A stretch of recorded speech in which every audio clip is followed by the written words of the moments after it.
"Don't buy the horse, buy me instead," begged the obese girl, the mountain man. The wind swept sharp and cold through Elk Fork's main street, carrying with it the stink of whiskey and the harsh laughter of men. A small crowd had gathered around the auction block outside the livery stable, stomping their boots against the frozen ground, eager for spectacle. On the block stood Eleanor Vance. Barely 20, her frame was heavy, her cheeks flushed crimson from both cold and shame. Her father, reeking of drink, shoved her forward with one rough hand and shouted, "This girl eats more than she's worth. Who'll give me $1, 2? She'll work harder than any horse I got to sell." The crowd erupted in jeers.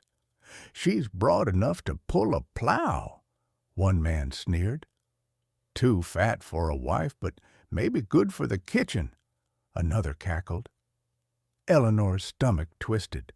She clutched her shawl tighter, humiliation burning hotter than the icy air.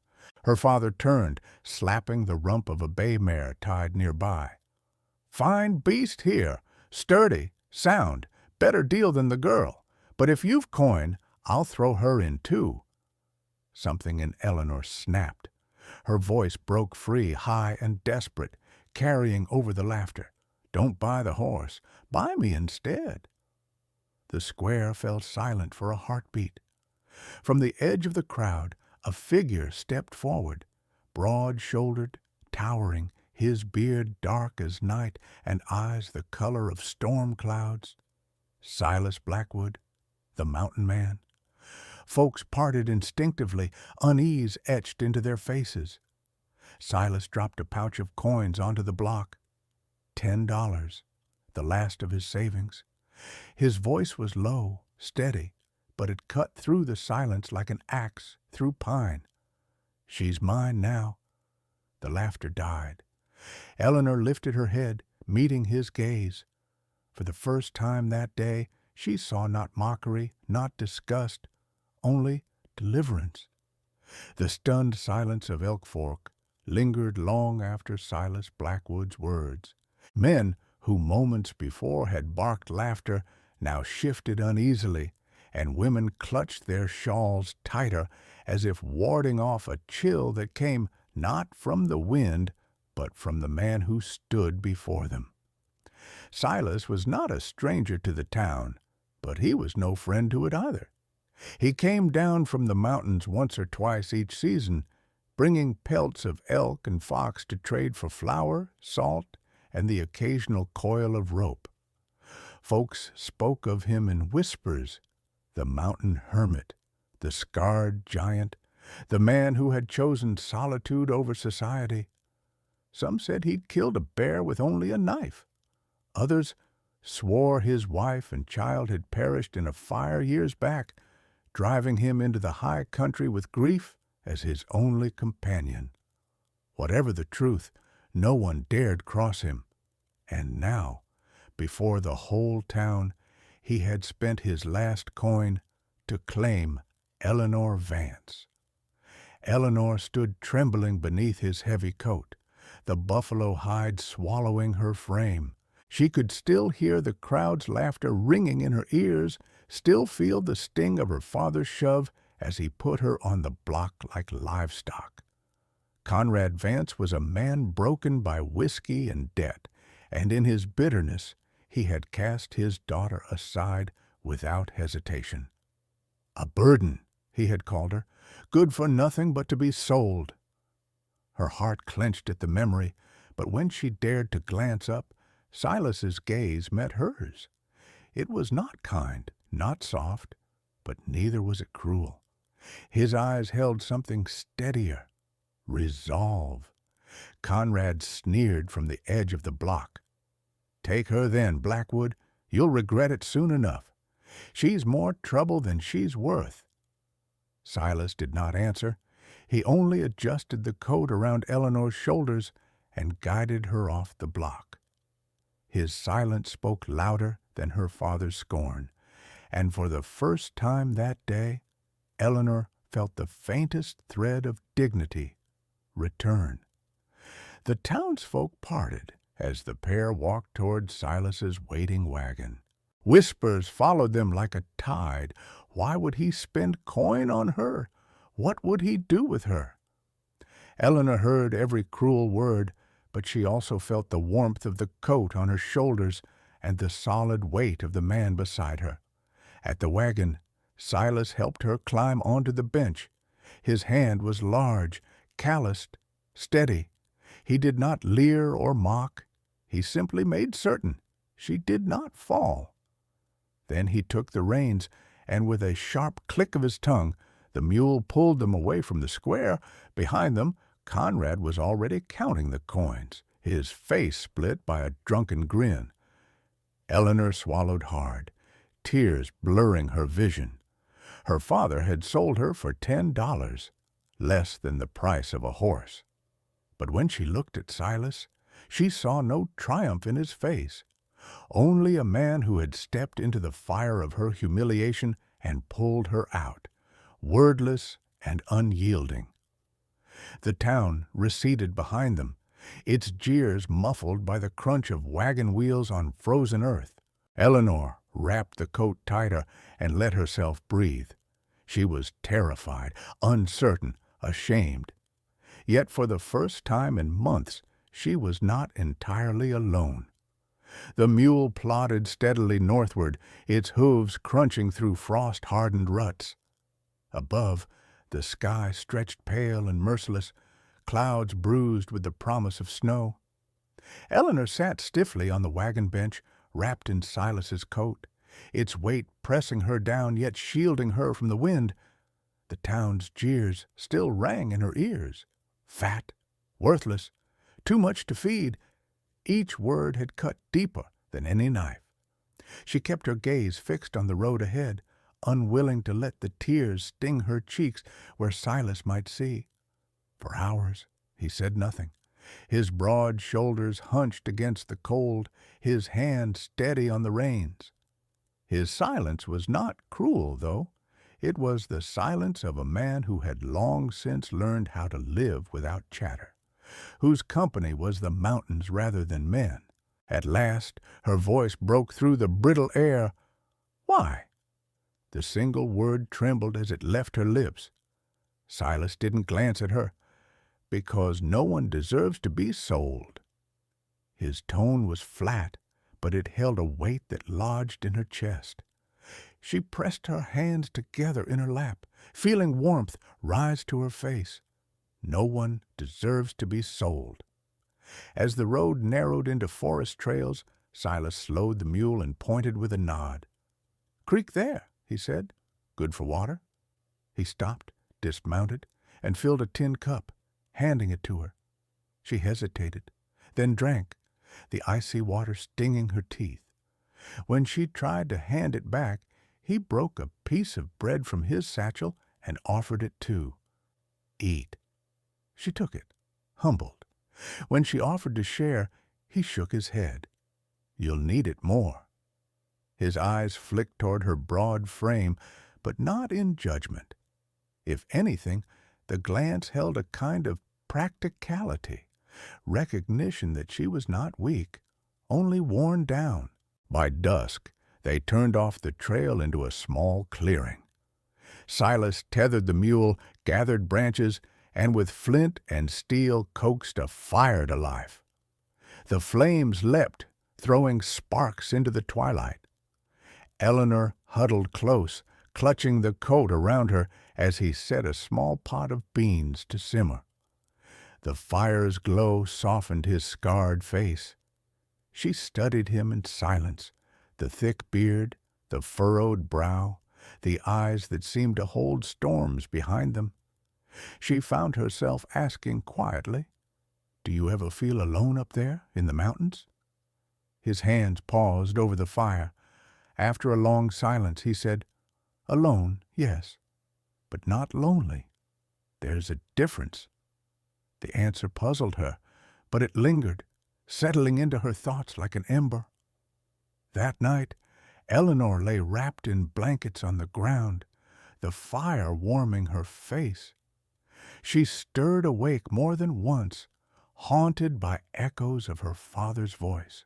Each time she saw Silas sitting upright, rifle across his knees, watching the dark tree line.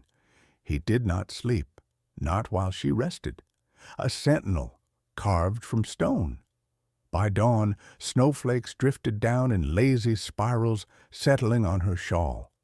Silas helped her back onto the wagon, his touch steady but brief. They pressed deeper into the wilderness, where pines crowded close and the trail rose steeper with each turn. Eleanor's muscles ached, her heart heavy with uncertainty. Yet somewhere beneath the fear, a flicker stirred, a fragile, impossible hope. She glanced at the man beside her. He was no hero, no knight, no savior from the tales she had once whispered to herself. He was scarred, silent, stubborn, but he had spent his last coin on her, not for shame or scorn, but because he believed no one deserves to be sold. And in that truth, she began to wonder if perhaps she had been worth saving all along. The mule pulled the wagon up the last rise, and there it was, Silas's cabin. It stood sturdy against the mountainside, built of thick logs, its roof weighted with stone to keep the winter winds from tearing it apart. Smoke rose from the chimney, carrying the sharp scent of pine resin. For Eleanor, it looked less like a house than a fortress against the wilderness. Silas halted the mule and swung down from the wagon. "Come," he said, offering his hand. She hesitated only a moment before placing her palm in his. His grip was rough, steady, and he helped her down as though she weren't a burden, but someone worth steadying. Inside, warmth enveloped her. A broad hearth glowed with embers, casting light across the single room. A scarred wooden table stood beneath a narrow window. Shelves lined with jars of beans, cornmeal, and dried herbs hugged one wall. In the far corner lay a bed covered in quilts, and a ladder led up to a loft above. "You'll sleep up there," Silas said, nodding to the loft. "It's warmer, private." Eleanor pressed a hand to the railing, her throat tight. After the humiliation of being sold, she had braced for the worst. Instead, she was given space, dignity she thought she had lost forever. She whispered, "Thank you." The days fell into rhythm. At dawn, Silas split logs in the yard, his axe ringing sharp in the cold air. Eleanor swept the floor with a broom of bundled twigs, fetched water from the spring, and fed the chickens that scratched in the coop. Her hands, once clumsy, grew steadier. She baked bread in the cast-iron stove. The first loaf blackened, but Silas said only, "Next time, less wood," before scraping away the crust and eating it without complaint. Small kindnesses revealed themselves. He always served her stew before filling his own bowl. He repaired the strap of her worn satchel without being asked. One afternoon, he carved a stool from pine, wide and sturdy, so she could sit at the table comfortably. When she ran her fingers over the smooth wood, tears pricked her eyes. No one had thought of her comfort in years. Evenings were quieter. Silas sat by the fire, sharpening knives or carving wood, while Eleanor hummed hymns from her Amish childhood. At first, her voice wavered, but soon the notes filled the cabin, pushing back the silence. Once, during a storm, a goat broke into the cabin, shivering. Eleanor wrapped it in a quilt, laughing despite herself. When she looked up, she caught Silas watching her, the corner of his mouth twitching, not quite a smile, but close. She began to ask him questions. "Why stay up here, away from everyone?" Silas paused over his knife, shadows flickering across his face. Because men in town take what they want. Mountains take, too, but they don't lie about it. The answer settled over her like snow. She saw grief in his eyes, a solitude not chosen lightly, but carved by loss. The weeks passed, and Eleanor grew stronger. Her broad frame, once mocked as clumsy, proved its worth. She hauled water without faltering, carried armfuls of wood, and stood unbowed against the cold. For the first time in her life, she began to feel not a burden, but capable. One night, lying in the loft beneath heavy quilts, she whispered to the darkness, "Maybe I wasn't meant to be broken. Maybe I was meant for here." Below, Silas sat in his chair by the fire, rifle leaning against the wall. He didn't answer aloud, but the silence felt different now, less like distance, more like promise. The cabin, with its creaking timbers and crackling fire, was no longer just his refuge. Slowly, without either of them saying the words, it was becoming theirs. The mountain winter pressed hard, sealing the cabin beneath drifts so high the windows looked out into walls of white. Days passed in a rhythm of chores, hauling water, tending goats, patching roof leaks before the snow broke through. Eleanor's hands grew calloused, her back stronger. She no longer winced at the cold or the weight of a pail. For the first time in her life, she was not being mocked for her size. Her strength was useful, necessary. But peace in the mountains was fragile. Shadows found ways to crawl back. It came first with a knock at the door. Eleanor froze, the broom still in her hand. Few ever came this far. Silas opened the door cautiously, rifle leaning against the frame. Deputy Miller stood outside, his coat frosted with snow. His eyes darted past Silas, landing on Eleanor. "Your father's filed a charge," he said flatly. "Claims Blackwood here kidnapped you. Judge Marlowe's signed papers." Eleanor's stomach twisted. "Kidnapped?" Her voice cracked. "He sold me before half the town." Miller shrugged. "Doesn't matter what folks saw. Your father's got the judge in his pocket, and that carries more weight than truth." His eyes softened briefly as they met hers. "They'll come for you soon. Thought you ought to know." When he left, the cabin felt colder. Eleanor slumped into a chair, her hands trembling. "They'll drag me back," she whispered. "I'll be nothing but his again." Silas crouched before her, his scar catching the firelight. "Listen to me. You are not his, not anymore." His voice was quiet, but hard as iron. That night, unable to sleep, Eleanor searched the loft for quilts. Her hand brushed against a hidden pouch of leather worn with age. She pulled it free, heart pounding. Inside were folded papers, the ink faded but legible. She gasped. They were documents her mother had left behind, proof of Cherokee ancestry and more, grazing rights across wide swaths of land granted under treaty, property, independence, a legal identity that did not belong to Conrad Vance or his debts. When she showed them to Silas by the fire, his eyes narrowed. This could change everything. Hope flickered, fragile as a candle. The next day, they snowshoed down the valley to Running Fox, a Cherokee elder Silas had once hunted with. The old woman's sharp eyes softened when she saw Eleanor, taking her hands. "You are her daughter," Running Fox whispered. "I knew your mother. These papers are true, and the law cannot deny them." She laid a beaded dress in Eleanor's lap. "Your mother's. Wear it when the time comes. You'll need your strength and your pride." But strength was soon tested. While they were gone, Conrad's hired men broke into the cabin, ransacked the shelves, and when Eleanor returned, they seized her.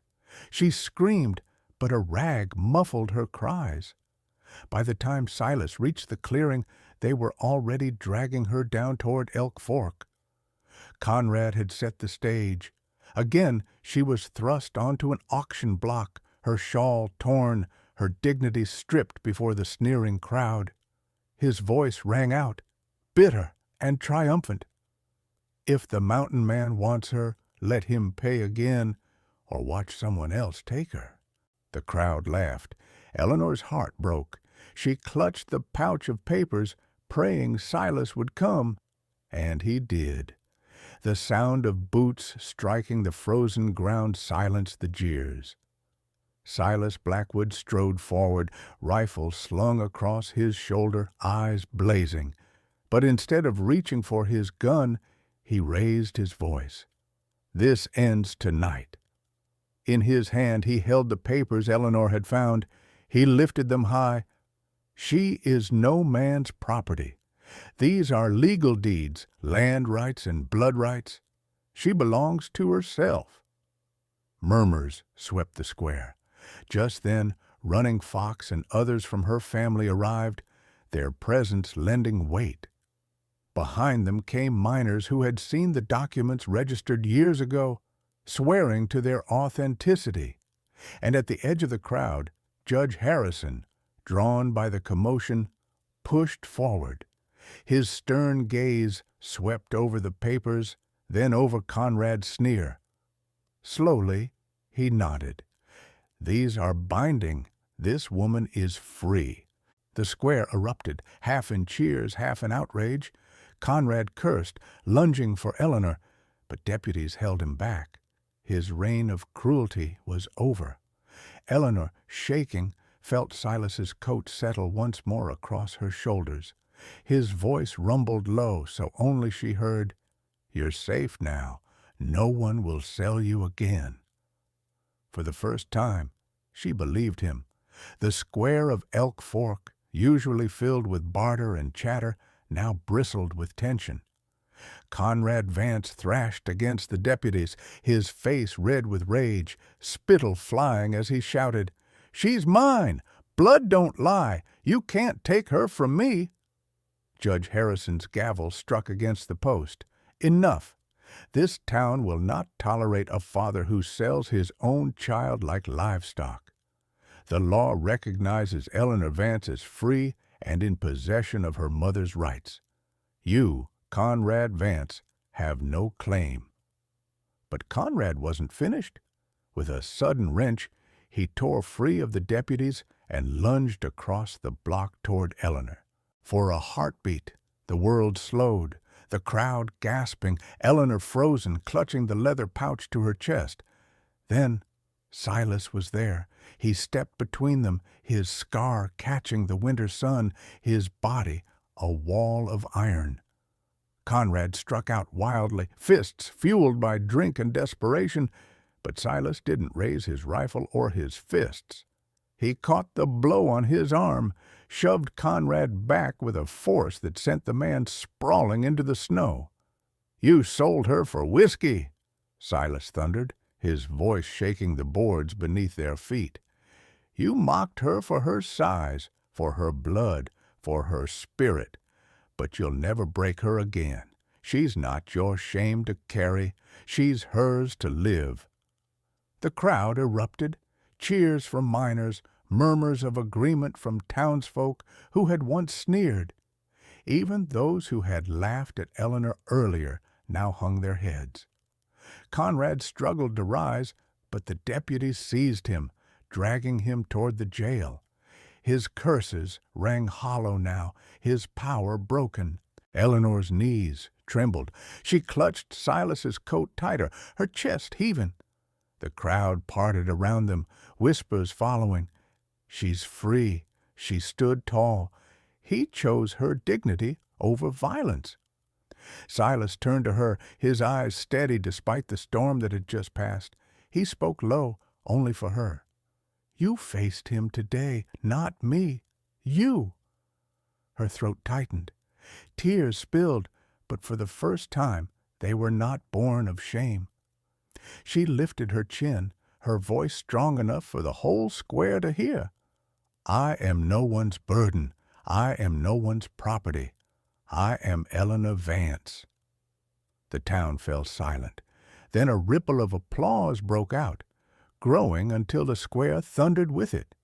And there, in the middle of Elk Fork, the girl who had once begged to be bought stood free at last. That night the mountains were quiet, snow glittering beneath a silver moon. Back at the cabin, Eleanor sat near the hearth, Silas's coat draped around her shoulders.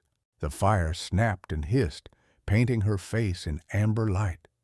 For the first time in years, her chest did not ache with shame. It swelled with something new, something steadier. Silas set down his rifle, pulling off his gloves. He lowered himself into the chair across from her, his frame filling the small room. For a long while they said nothing. The silence was no longer heavy. It was companionable, safe. Eleanor traced the leather pouch on her lap, the papers inside that had saved her, her mother's legacy, her own inheritance. She lifted her gaze to Silas, her eyes shimmering. Today I thought I'd be broken again, but instead I found myself. His scarred face softened. You did more than that. You showed them all who you are. The firelight danced in her tears. She looked around the cabin, the table they'd shared meals at, the walls that had sheltered her, the loft where she'd dared to whisper her hopes. This wasn't just his refuge anymore. It was becoming theirs. Outside, the wind whistled through the pines. Inside, warmth spread, not just from the fire, but from the quiet certainty that whatever battles still waited beyond the ridge, she would not face them alone. Eleanor smiled, faintly whispering, "Maybe this is where we begin." Silas nodded once, his voice low but sure. "If you'll have it." And for the first time, she let herself believe this mountain, this man, this fragile hope, they were hers. Stories like Eleanor's remind us that dignity cannot be sold, and love often blooms where the world least expects it. She was mocked, discarded, even auctioned by her own kin, yet she found strength, freedom, and a place to belong. Maybe you too have faced voices that tried to tell you you were less than you are. Remember, worth is not measured by size, wealth, or others' scorn. It is found in the courage to stand and the heart to endure. Tell me, where are you listening from tonight? And if you still believe in love's power, stay with us. More tales await.